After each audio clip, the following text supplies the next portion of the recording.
you, Kate and Ruth, for joining us. So I'd really mostly just like to ask, I suppose both of you, maybe in order, but do you see leveling up as representing something different or the same, or as social mobility, which I feel like is how we've thought about things recently, or is there something new in either the language or the possibility of leveling up versus social mobility? Maybe I should ask Kate, because you're the all-parliamentary group of social mobility. Is that right? I chair the group, yeah. And in fact, we had a dinner last night with a number of businesses to ask what they thought about social mobility. I must say I was actually never a huge fan of the term social mobility. When I was at Child Poverty Action Group, where I first knew and worked with Ruth, we used to have endless discussions about whether social mobility was actually squeezing out the space for talking about anti-poverty strategies. In practice, we tended to find that we ended up in much the same policy space, and it didn't matter very much. But I slightly alarmed some of the businesses last night when I said, of course, one of the really pressing questions for people thinking about social mobility was whether it was understood that it meant mobility in both directions, down as well as up, unless you think there's infinite space at the top. And I think that's still an unresolved question in the new language of levelling up. Are we able to level everything up from to an ever higher base? And what are we doing at the top to narrow gaps, equality gaps? So I think that question, perhaps there's no difference between social mobility and levelling up, in the sense that I don't think that's been resolved or even possibly very much debated. The second thing is, I think levelling up as presented by this government lacks quite a lot of substance. And in particularly, if you look at the levelling up white paper and the legislation and the 12 missions, they're not vacuous exactly, but they're not very hard-edged in terms of what's actually going to be achieved. And I think that's what's so interesting in a way and challenging for me about when Eric says, well, we just go around measuring everything. I quite like measurement because that tells me if things are getting better. I quite like to see data that will tell me if we're improving the educational or health or participation outcomes of people from the poorest backgrounds compared to those of better off backgrounds. But I think we do need to put some harder metrics around these things, otherwise they're just slogans. They really are, and they're already quite vulnerable to the fact that ministers can rewrite and redefine them whenever they like. When I was at Child Poverty Action Group, I was a big fan of the then Labour government's Opportunity for All Index, which captured the sort of breadth of social outcomes you might be looking for individuals. And we quite quickly saw Labour abandon that set of measures because I think they found some of them were very challenging to achieve. But measurement did help to drive really effective policy, particularly if I think, for example, about the measurement of child poverty. There was a point during the three Labour governments, 97, 201 and 205, when having managed to bring child poverty down quite significantly, it began to rise again.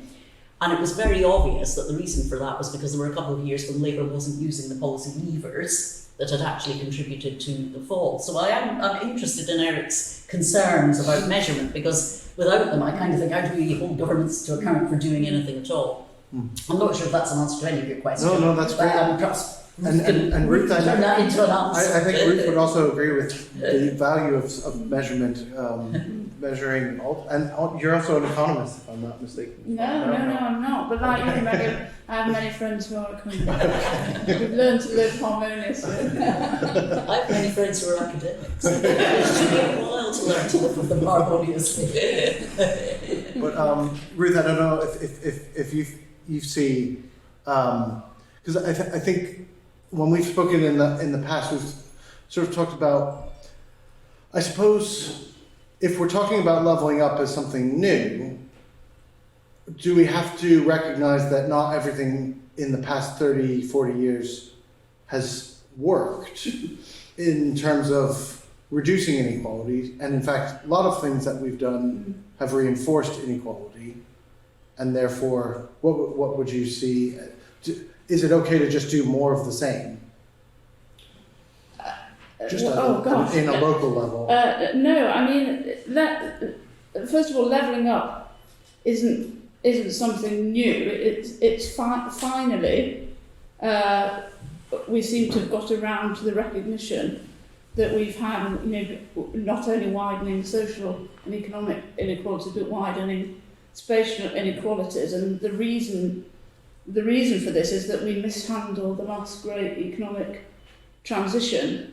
And we didn't, either we didn't predict what would happen with those very rapid and very severe economic restructuring in northern cities, industrial towns, coastal areas and so on, or we knew it was happening and we didn't put in place the right measures to mitigate and rebuild, and finally there is a recognition, and it's only really, I think, stimulated by the discontents that you talked about, Eric, previously, that the political imperative to recognise those places that we it's come up the political agenda, but it's not it's not a new idea. It's a desperately belated recognition of the problem, and I agree with Kate. I mean, very, very thin actually, and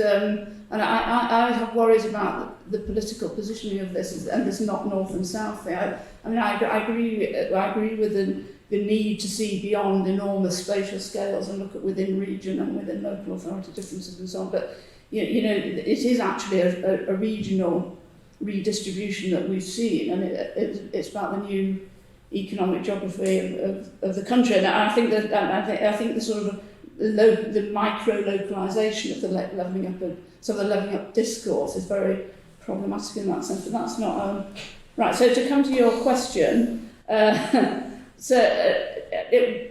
think the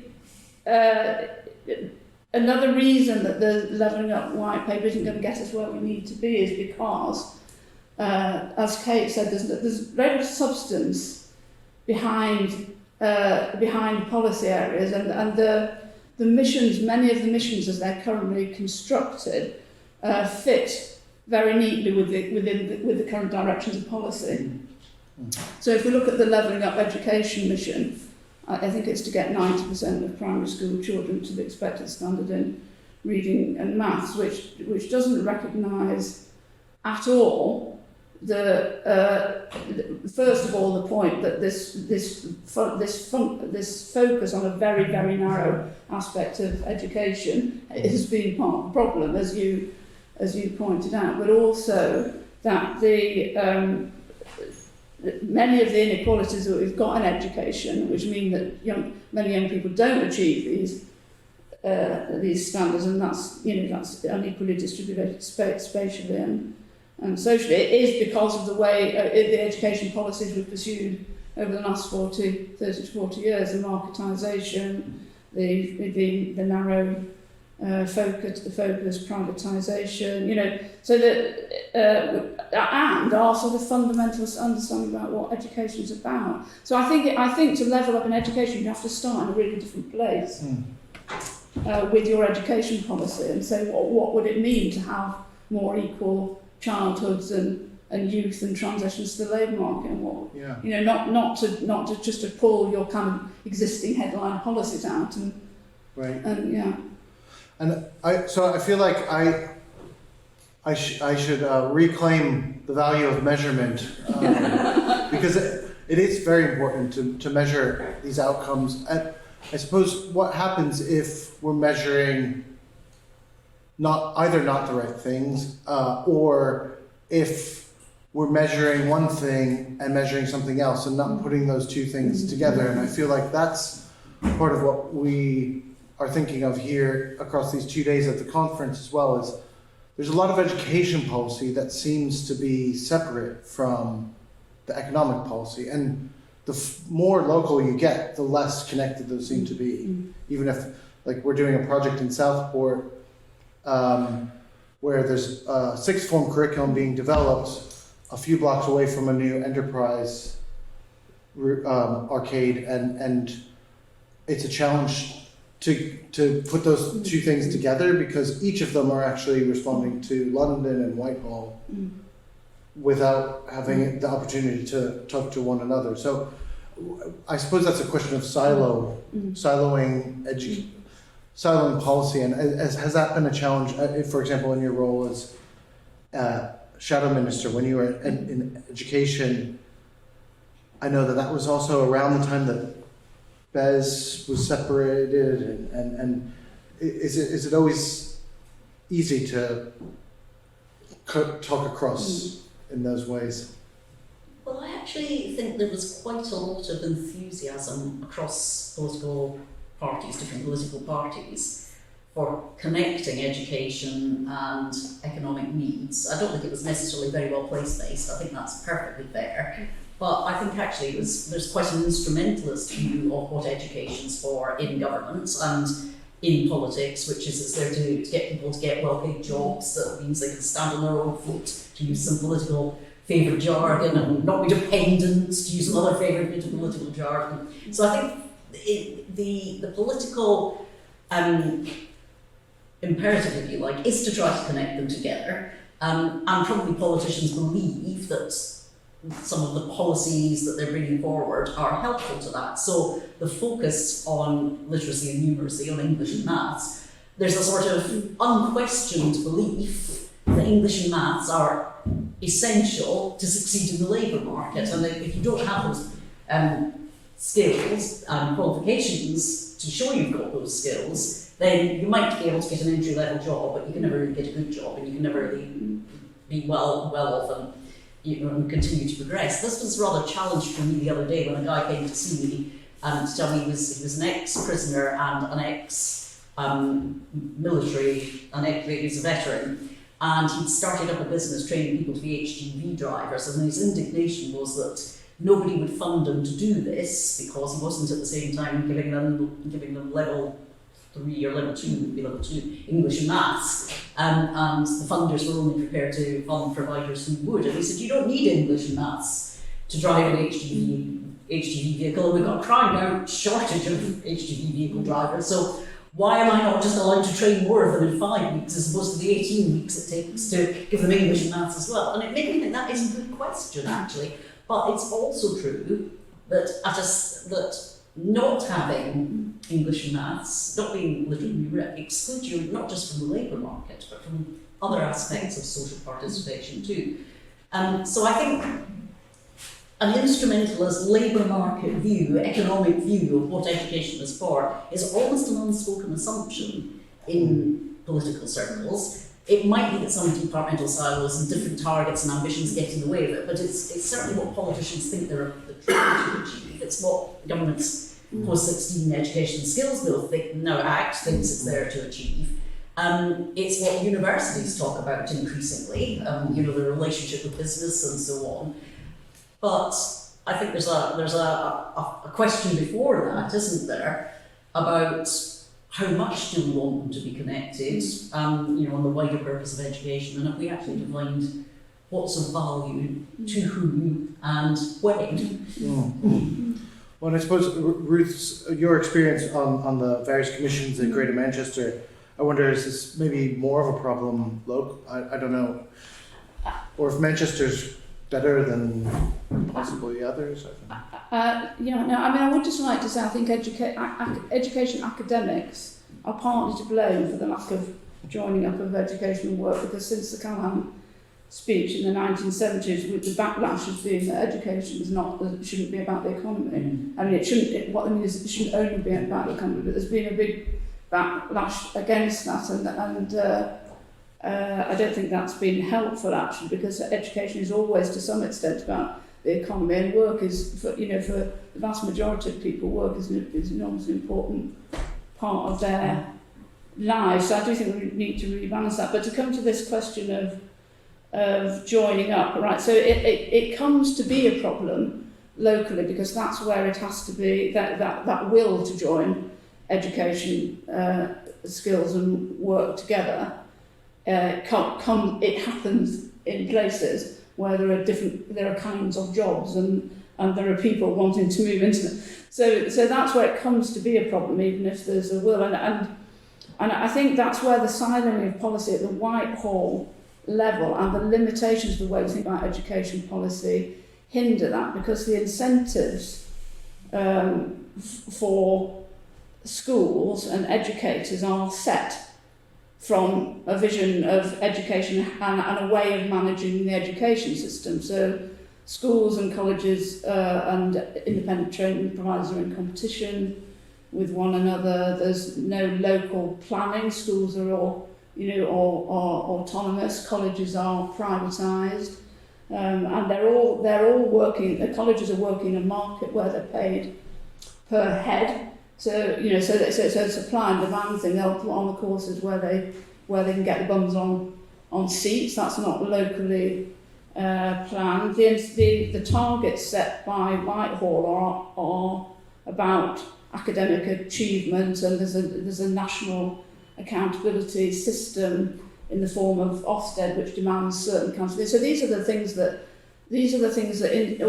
local organisations are they're responding up their channels, to the pressures on them within this, with these centralised and marketised systems. So even with a will to join things up locally, it becomes quite difficult to do that. So we've got some of the problems that the skills bill is trying to address. That schools would advise young people they wouldn't tell them about apprenticeships because they didn't. That would if they didn't get those people into their sixth form, that would destabilise their income. Their income for their sixth form. So you get those kind of perverse incentives working in the system. So I don't know if it's about will. I think it's about systems that don't work effectively together at the right scales. So it sounds almost a bit like perhaps different unintended consequences that by the time you get down to the level of a place, the policies that make sense as going together at a national level, by the time you get down to the level of GM or neighborhood level, they maybe are working at cross purposes. And where would be the point at which you would say, okay, well, we're gonna step in here and pull these back out, look at them, put them back together in a sensible way. And I feel like that speaks to some of the issues around devolution, and that's also in the leveling up paper, but also rather vague what is being devolved. I certainly didn't see education policy as being suggested that should become, but Scotland has a fully devolved, I think it always has since 1700, they never gave it up with the Act of Union, just like they never gave up their church or courts. But is that a possible opportunity to devolve to the regional level as we're giving mayors more power? Do you see, Kate, do you see that as a possible? Yeah, I do. I think you make a very interesting point about, what's the right footprint? Because looking at the situation here in Greater Manchester, I think there's huge appetite from the Mayor of Greater Manchester, from the Combined Authority, to have that devolution to GM level.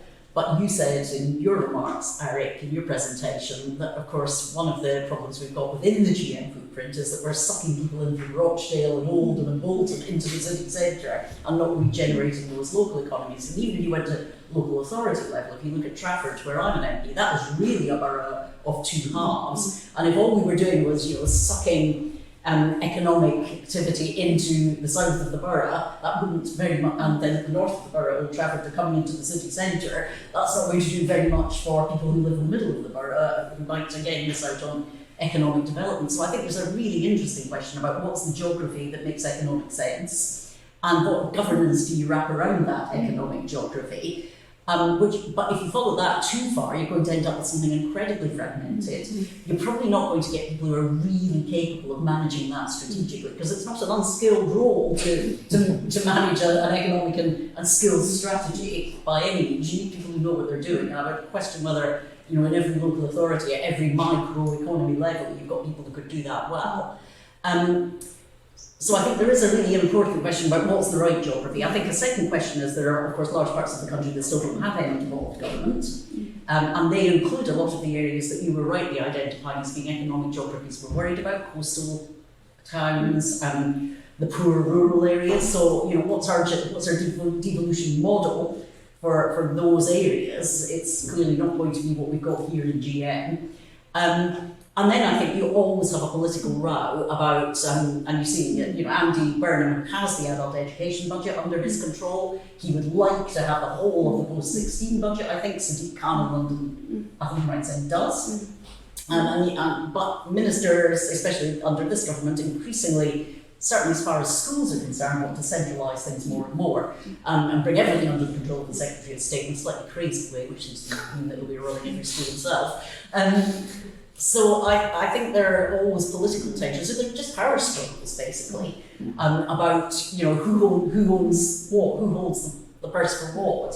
And in the middle of all this, you've got businesses who are really not in this debate at all. And I think this is the other weakness in the skills, the post-16 education and skills act. It's identified that you want business and education to be working hand in hand so that people are able to get the good jobs that businesses are providing in a particular geography. But it assumes that business is just going to come along with a sort of shopping list of, right, this is what we've got, go and train us 500 people to do this, 250 people to do that, and we've got the jobs and we'll pay them.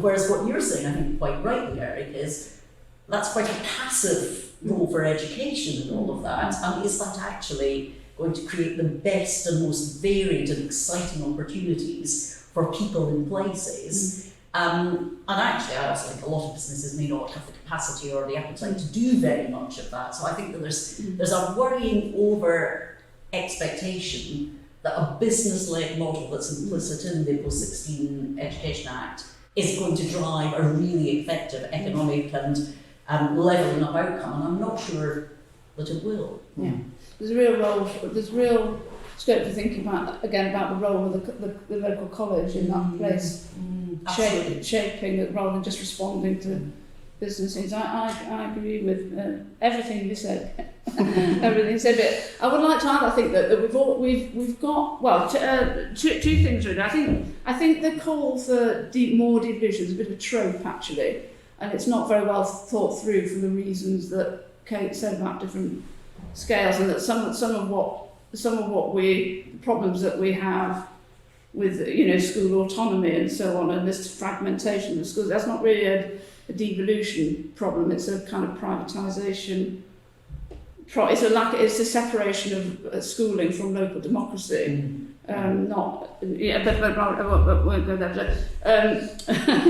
But I think that also I think the call for devolution is obscuring the fact that the combined authorities and NREC have got many of the powers that they already need to convene these systems better at the city region scale. So they have, Lorna and Unwin and I set out this for Greater Manchester for the Independent Prosperity Review, because the Mayor is working on the industrial strategy, and because they have the soft powers to convene. There's no reason why you can't put in place, for example, for growth sectors, bring people together, right, to look at what are the growth. Well, we already identify what are the skills needs going to be. What are the existing pathways that exist and provide the qualifications at levels 3, 4, and 5 in those skills? Where are people entering into those two, and where are the blockages? So we can look at how the system is working already, including progression through the system. We can look at things like providing pathways into those pre-16, into those kind of things. We can look at in terms of thinking about, we started yesterday with Oldham. What are the assets that Oldham has got and can build on? What are going to be the new industries and forms of work in Oldham, and how? There's no reason why the mayor can't and the local authorities can't convene schools working autonomously to think about their role in that place shaping, work shaping in their local area. The majority of schools have autonomy over curriculum. The problem is accountability. That there's a risk aversion because of that. That they don't always use the autonomy that they've got. But there's a lot of the leverage already in the system. We could do a lot more than we're doing already. But rather than hiding behind, we have to have more devolution before we can do anything at all. Well, and I think actually both of those comments drew out as kind of is part of the issue that educationalists are a bit too passive in this relationship, in that schools have the autonomy over curriculum but are afraid of having the wrong Ofsted report at some point, or afraid of just really doing something that's not directly linked to an A-level that needs to be delivered. Because one of the things I spent a bit of time looking at independent school curriculum, and a lot of times they will have very high scores on A-level, but really not even mention them until the day before the tests, because it's not relevant. If you're learning English, if you're learning English literature, you learn Shakespeare, you learn literature, and then the test follows from knowing the subject. Whereas I think schools, as the pressure to improve is built upon these different layers, the schools feel like, well, if I just can go, I need to get control over the students' performance on the tests. And the more that I can control that process, the more I'm being a better manager. And that leads to this kind of feeling like the audience that needs to be impressed is a vague Ofsted inspector at some point down the line, as opposed to what we were talking earlier about Karen's work with, what about the local community, and what do they want the school? What about the parents locally? And so one thing that might be interesting to try was whether you could get that Greater Manchester is really pushed ahead with neighbourhood working across health and care services, and they're now trying to bring other services into that. It would be interesting if you could get the schools in a local area and the college and employers to say, like, what would be a set of outcomes that we would want to see and work towards for the children and young people in this area, and what would we need to do, to put that in place, and how would we use the powers and flexibilities that we've already got to do it. And then it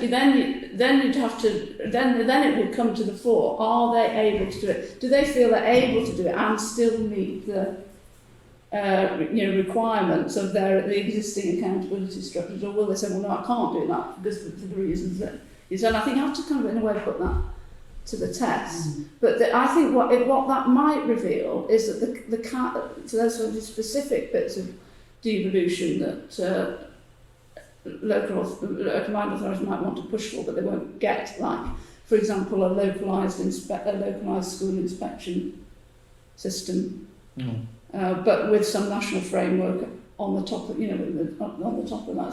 So I think if we could promote some of those localised experiments, we might see what are the bits of the system that need to be unlocked to make it work better. I don't know, it'd be really interesting to hear from some of them. I know we've got some heads in the room. And particularly that's going to become even more difficult as we go down a route of schools being moved into large multi-academy chains, which are, although the individual schools in a sense are anchors in the place, the chain as a whole isn't. If you look at, this is not me having a go at these chains per se. I have to agree with there are all sorts of downsides to the model we've got, but if you look at Oasis, if you look at Harris, if you look at United Learning Trust, they're all over the country as chains. So you in terms of who's your partner in the school's landscape, if you're going to set up this neighbourhood approach, you would need the local school leader would need, as it were, to be able to escape the control of the national chain, just as much as they currently need to escape the control of the national curriculum and the national expectations. because I think when we first spoke, is the local strategy the equivalent of at a Sainsbury's where they've got the little notice board that's sort of local issues that you can put up, but it's the Sainsbury's, it's the same anywhere around the country, and that feels like the multi-academy trusts have that potential. Yeah, and that's how they're sort of structured in curriculum policy and so on. And, yeah. They say not. I mean, I was talking to one of the very big ones the other day, and their basic proposition was we give lots of freedom to our school leadership to adapt to their local communities and what feels right for the students that they are educating. But it's difficult to see when you've got, as the government seems to envisage, a landscape of perhaps 10 or 12 national multi-academy chains into which every school will be fitted, how that doesn't start to lead to much more centralisation of the offer and standardisation of the offer in a way that geography becomes a second order question rather than starting with a place-based approach. Maybe I'm wrong. Yeah. So, sorry, I mean, I guess this brings us back to where we started, whether the levelling up white paper can start, the desire to level up can start to address some of these difficulties in the way that we do departmental policy. So are we going to see some fundamental changes? I doubt it, because I think the missions are too much already encapsulated in existing policy. And I agree. I'm a great big fan of measurement as well, and you took me right back to opportunity for all. But interestingly, at that time, we had a cross-cutting unit in government which held all the departments to account on those measures. And that's not the model this time. The model is that individual departments will be lead departments. But that's a small change to make. So, if we could get to a cross-cutting holding to account unit in government, we could maybe start to leave a bit more change. Yeah. She says optimistic.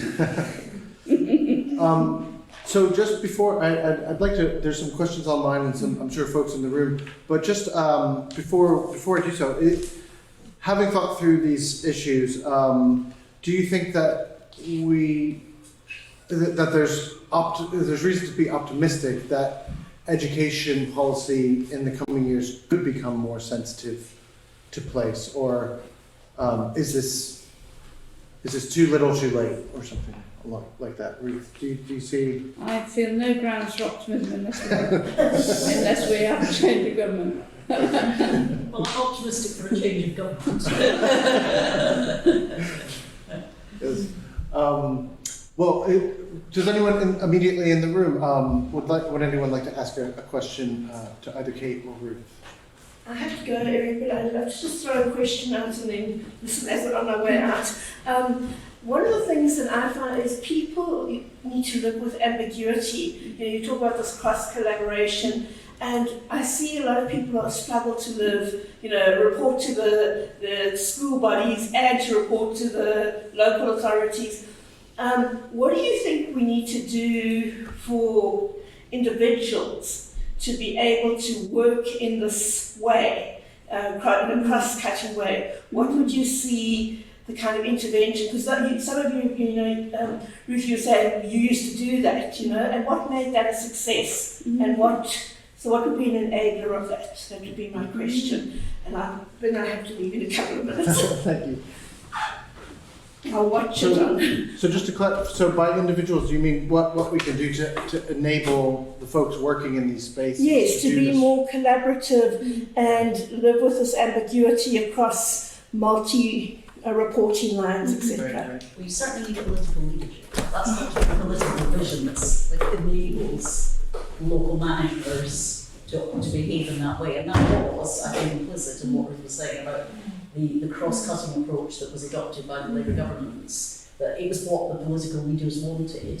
So the civil service designed delivery to achieve that political vision. That's not the only thing you need, but it's one thing. Right. It's a really interesting question. I think it'd be helpful to revisit some of those things like Sure Start, where there were transformations in the ways that people work that came from ground level, really. You know, what are the issues facing this community, and how do we address them? And that resulted in all sorts of job redesign, and people job sharing, job redesign, job co-location was quite important. I don't know, it's a really, really interesting. I think that could be what we need to recreate. Yeah. Yeah. Thank you. I'm sorry. Thank you. Alex, yes. Well, thank you both for very interesting thoughts. I'm sort of thinking laterally, and in the spirit of this idea of leveling up, and obviously it's in context with education, and education is part of its function is to be able to vouch for or qualify the capacity of an individual to work in a specific role, if we're thinking about in workforce and job situations. I mean, do you see it as a possible way of decompressing that space and allowing people to function more in the economy and in culture, as getting employers to do blind examinations? Because if we think about situations where people are being excluded from jobs that perfectly, from mopping the floor because they've not got a degree, is a part of the problem decompressing the credentialism, and that the industry needs to actually change its practices as a part of the configuration. Mm-hmm. I don't think it's just the assessment system, although I think there's always a very active debate about whether it's accurately capturing people's potential to contribute to a particular job role. I also think it's for businesses to start thinking about their recruitment practices. Where do they go to find the people that they're going to take on as their apprentices, their new trainees? If they only go to Altrincham Boys Grammar and they don't turn up at Lostock College in my constituency, then you're not going to achieve this, to go back to the other term we were using, social mobility for those kids at Lostock, because they're not even being seen by those potential employers. So I think you've then got to think about retention and progression practices in a particular business, and you might be able to do blind recruitment,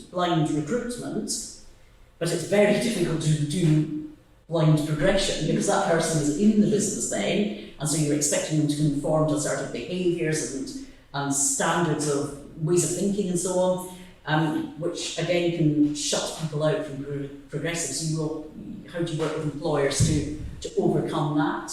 How do you reward managers to spot and incentivise them to develop the outlier, not the guy that's delivering to the pattern of the way the business always works? So I think it's a really interesting conversation to have with businesses, because again, they will say, if you talk to them, diversity is a real business strength. If we have diverse workforce representing different backgrounds, different communities, different life experiences, we will be a more successful business. But I think it's quite difficult when I observe how businesses operate in practice for them to be able to really make that happen sometimes. Agreed. Actually, when I was doing the work on inclusive growth here at Manchester, I observed quite a lot of business leadership in this area. I think there's a lot of businesses would like to do this differently and are doing. There's a lot of local examples of business-led initiatives, and I think there's a role here for local coordination, because businesses are also saying, if we want to do this, so we connect more with recruit more of our apprentices from disadvantaged communities or groups. We don't know how to do that, how to make it that, and they're not, especially smaller businesses, they're not expert in that, they're not apprenticeship providers themselves, so they've got to put the whole thing together. There is a role for local coordination, and coordination is perhaps the wrong word, but bridging and I think this last point you raised, Kate, is really interesting. How do you protect firms against risk? So they especially if you're a small outfit, you want to take someone on who doesn't have what it says on paper they should have, which makes them a safe bet. So what if that all goes tits up? You know, you take that. So what is it that protects? You know, how could you protect employers against that risk? And I think that they could do stuff around, you know, labour pooling. You know, in other countries, you know, because we haven't had that. You know, we've lost a sort of tradition here of the strong unions and employers in the same sectors working together so much. But you could do that in particular industries. But again, that does need a kind of local coordination. Yeah. And I'm just curious, and I'm sort of thinking about some of the new initiatives. Andy mentioned the Oldham Economic Review yesterday, and Richard's talk yesterday. Starting to think about what the role of a university almost as an anchor institution, like the University of Manchester. So we've talked about the government, what they could do locally. There's the businesses locally, and then there's the schools, right? And but is there something that the universities, either individually or collectively, could do to facilitate some of that coordination?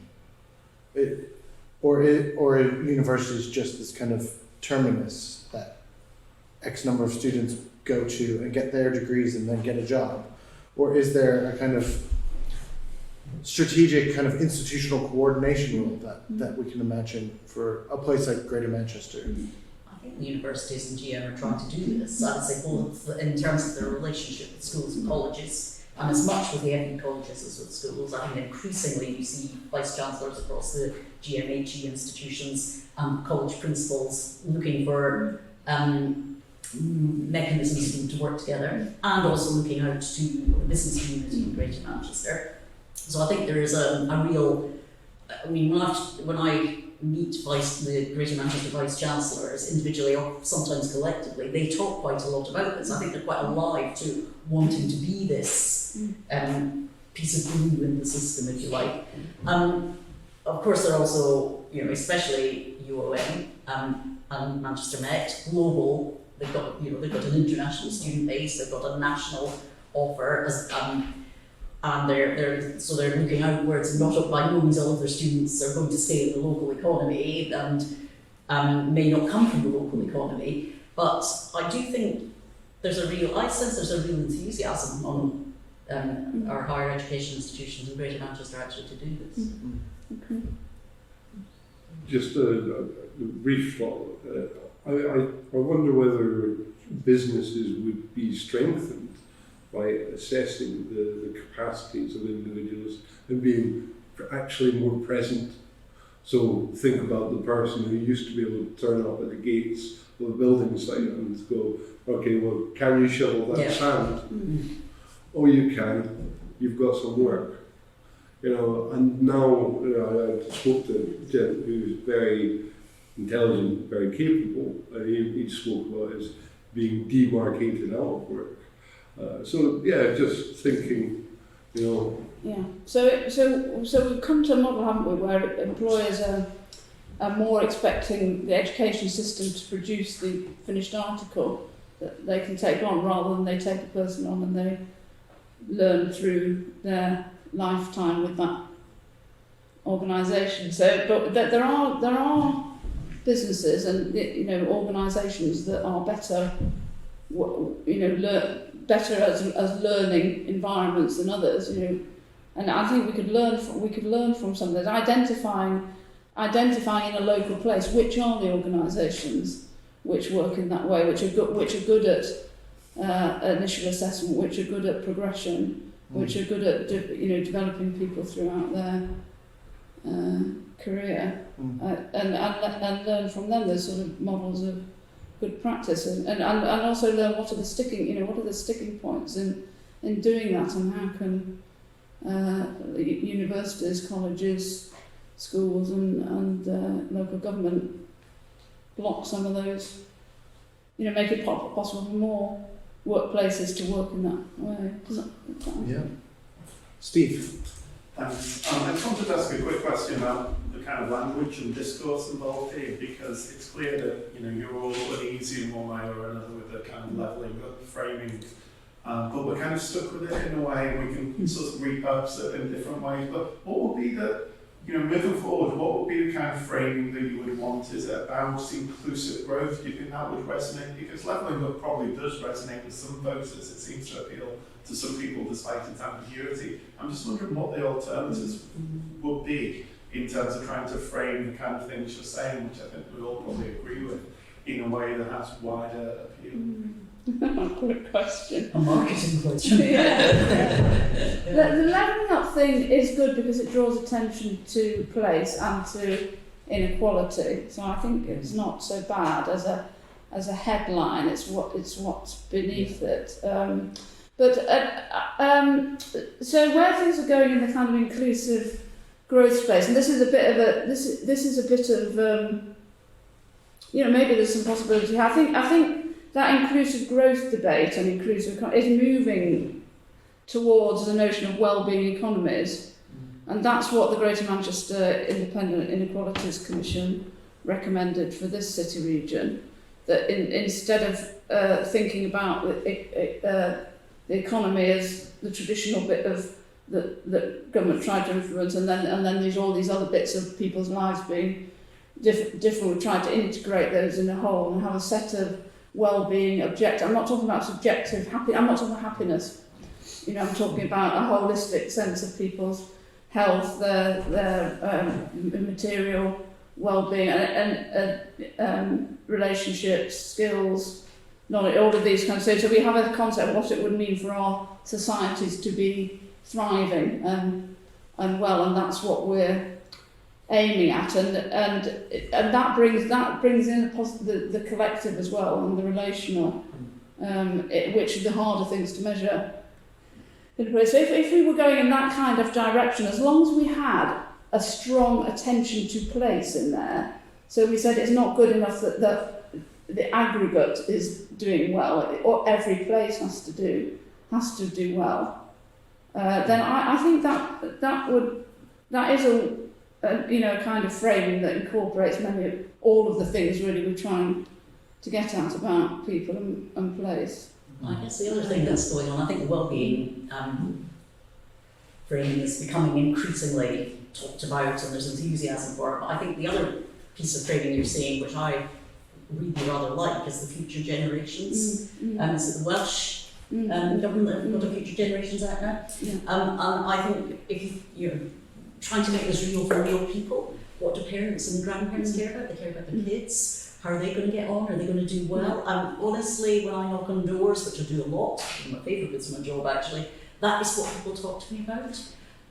So I think something that encapsulates, this is not just for you but also for your family, your children, your grandchildren. That has real appeal for people. And of course, what we feel at the moment is they're looking at what they remember, probably completely wrongly, as a better past, and comparing that with what they think their kids are growing up into, and they're really worried about it. And these overlap, these things, so that's how the Welsh government's chosen. And the great advantage of that is it has got the environmental sustainability running right through it. But they're part of the International Wellbeing Governments Alliance. So they sort of see that future generations and well-being can be. I don't necessarily think we need one term, but we need to think more broadly. No, but I can see Steve's point, because in thinking about, well, should we run a conference on levelling up education because it's so tied to the current government? Is that a baggage at some point? Yeah. But I think the reason it's resonating is because it's a very obviously, and I suppose that's part of why I was talking about the second great transformation of there's a clear sense that place is being lost, I think, across lots of different communities, and that they don't want to lose it. That when you talk to people in the East Midlands, a lot of them have jobs. They're working for Amazon warehouses, the second largest airport in the country, but they don't feel like they feel like they're different populations moving into their area and not taking care of what they valued and replacing it with something else, and everything's organized around lorry trucks coming in and out. And it's not even so much that that's the wrong decision, but it goes back to the civic participation. Is how and when were they involved in those decisions? I think, and education could be a space, even just to open up some of those conversations, to open up some of those opportunities, to coordinate across sectors. And I suppose I didn't intend to conclude by going back to my own talk, I suppose, but I think that's why I feel like, whether it's education or something else, having the discussion about things like work, education, well-being, all of these that are not all immediately reduced to what's the skills gap, what's the skill, how do we provide it, how do we measure it. It's not that those won't happen, or that the justification for not doing it is that, oh, well, we don't have the resource or we don't know how to measure. So having the opportunity to really sit down and think about each place and what each place needs, and have each place participate in their own future is probably a good thing to work for. Whether that's called leveling up, my guess is it won't be next year, but we've done the conference anyway. And with that, I might take the opportunity to thank everyone for joining us today in the room and in person, and then obviously to Kate Green, Ruth Lupton for joining us, Richard yesterday, and everyone online. So thank you.